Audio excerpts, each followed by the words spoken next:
Welcome to Pranay Joshi vlog. పిల్లలకి ఇంకా పెద్దవాళ్ళకి కూడా ఎంతో ఇష్టమైన స్వీట్ రెసిపీని నేను ఈరోజు చూపించబోతున్నాను. అదేనండి గవ్వలు, బెల్లం గవ్వలు. పిల్లలకి కానీ పెద్దవాళ్ళు కానీ చాలా ఇష్టంగా తింటారు. ఈ రెసిపీని చాలా సింపుల్ అండ్ ఈజీ ప్రాసెస్లో ఎలా ప్రిపేర్ చేసుకోవాలో ఈ వీడియోలో చూసేద్దాం. ముందుగా ఒక బౌల్ తీసుకొని అందులో 2 కప్స్ మైదా పిండి వేసుకోండి. అందులోనే 1/2 కప్పు వరకు బొంబాయి రవ్వని యాడ్ చేసుకోండి. ఆ తర్వాత చిటికెడు సాల్ట్, ఒక 1/2 స్పూన్ సాల్ట్ వేసుకోండి టేస్ట్ కోసం. అందులోనే ఆయిల్, వేడి ఆయిల్ అయినా లేకపోతే నెయ్యి ఉంటే నెయ్యి యాడ్ చేసుకోండి. నెయ్యి ఇష్టం లేని వాళ్ళు ఆయిల్ యాడ్ చేసుకోండి. వేసుకొని బాగా మిక్స్ చేయండి.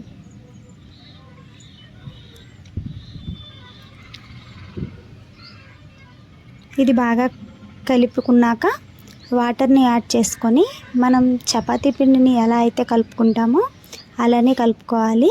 కానీ అంత సాఫ్ట్గా కాకుండా కొంచెం గట్టిగానే కలుపుకోండి.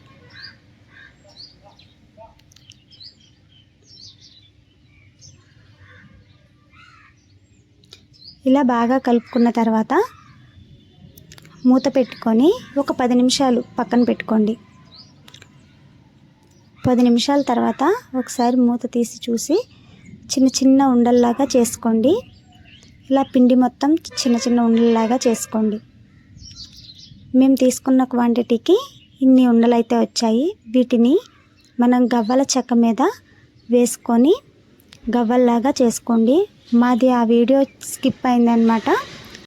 పొయ్యి వెలిగించుకొని డీప్ ఫ్రైకి సరిపడా ఆయిల్ని పెట్టుకోండి. ఆయిల్ మరీ హై ఫ్లేమ్లో కాకుండా మీడియం ఫ్లేమ్లోనే ఉంచుకొని ముందుగా మనం రెడీ చేసి పెట్టుకున్న గవ్వల్ని సగం వేసుకుందాం. మంటని మీడియం ఫ్లేమ్లోనే ఉంచుకొని వీటిని దోరగా ఫ్రై చేసుకోండి. హై ఫ్లేమ్లో పెడితే మాడిపోతాయి, పైన కలర్ వచ్చేస్తాయి, లోన ఉడకవన్నమాట. ఇదిగో కొంచెం టైం పడుతుంది, ఒక 5 మినిట్స్ అలా. ఆ తర్వాత ఈ గోల్డెన్ బ్రౌన్ కలర్ వచ్చేసాక వీటిని ఒక ప్లేట్లోకి తీసుకుందాం.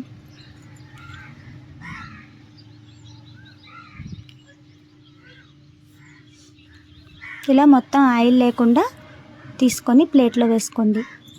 అలాగే మిగతా వాటిని కూడా అన్ని గవ్వల్ని ఆయిల్లో వేసుకోండి. తర్వాత మనం పాకంకి ఒక గిన్నె పెట్టుకొని అందులో మనం మొత్తం 2 కప్పుల మైదా పిండి, 1/2 కప్పు రవ్వ వేసుకున్నాం కాబట్టి 1 కప్పు బెల్లం సరిపోతుంది. 1 కప్పు బెల్లం, కొద్దిగా వాటర్ వేసుకొని పాకం కోసం బెల్లంని కరగనివ్వండి. బెల్లం అంతా కరిగాక కొద్దిగా యాలకుల పొడిని కూడా యాడ్ చేసుకోండి. ఇలా బెల్లం మొత్తం కరిగాక వాటర్లో ఉండపాకం వస్తుందో లేదో ఒకసారి చెక్ చేసుకోండి. వాటర్లో వేస్తే ఇలా ఉండలా రావాలి. ఉండ వచ్చేసాక స్టవ్ ఆఫ్ చేసి మనం ముందుగా రెడీ చేసి పెట్టుకున్న గవ్వల మొత్తాన్ని ఇందులో వేయండి. వేసి బాగా కలుపుకోవాలి. పాకం మొత్తం గవ్వలకి పట్టేలాగా కలుపుకోండి. అంతేనండి, చాలా సింపుల్గా అయిపోతాయి. మీరు కూడా తప్పకుండా ట్రై చేసి మీకు ఎలా వచ్చిందో నాకు కామెంట్ చేయండి.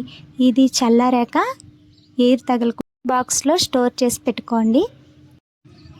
నా వీడియోస్ కనుక మీకు నచ్చినట్లయితే నా ఛానల్ని లైక్ చేయండి, షేర్ చేయండి, సబ్స్క్రైబ్ చేయండి. Okay friends, bye bye.